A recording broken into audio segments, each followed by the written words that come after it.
Hello friends, আশা করছি আপনারা সকলে ভালো আছেন।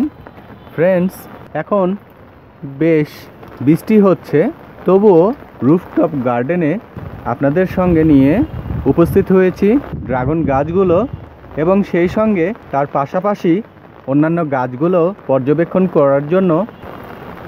ফ্রেন্ডস, দেখুন কত দারুণ দারুণ ড্রাগন ফ্রুটস পেকে গিয়েছে।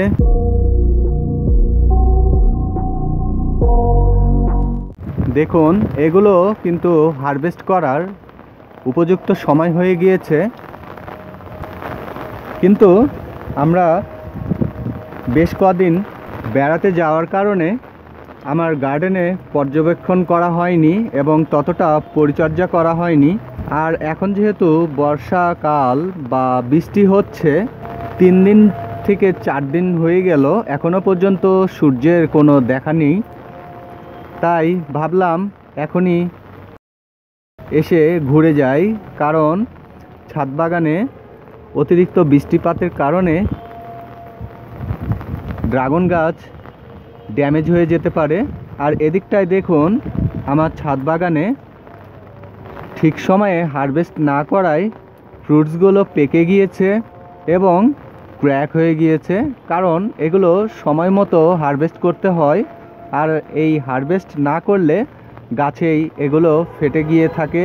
বিভিন্ন ধরনের পাখি এবং পিঁপড়ে এবং বিভিন্ন ধরনের ইনসেক্টের আক্রমণ হয়ে থাকে।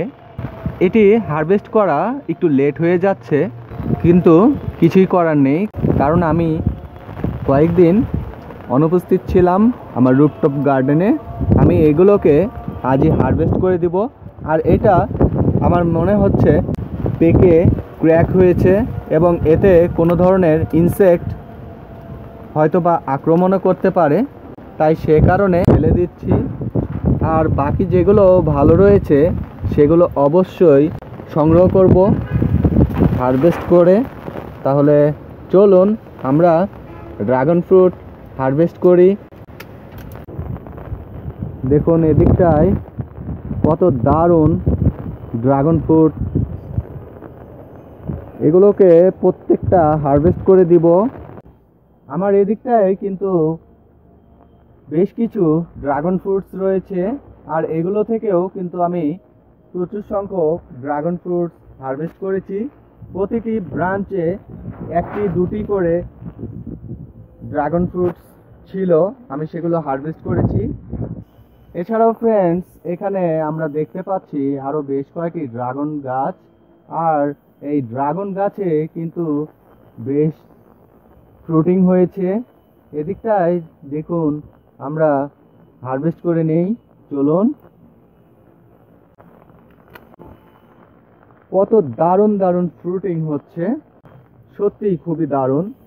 আর আমি যেহেতু বেশ কিছুদিন গার্ডেনে ছিলাম না, তাই সে কারণে দেখুন প্রতিটি গাছে অলরেডি প্রচুর পরিমাণে গ্রাস হয়ে রয়েছে।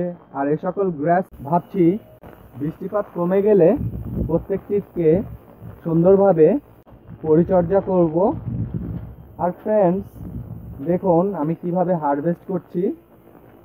এমনভাবে হারভেস্ট করতে হবে যেন গাছের কোনো ধরনের ড্যামেজ না হয়। আর সামান্য কিছুটা ব্রাঞ্চেস কেটে গেলেও এতেও কোনো ক্ষতি নেই।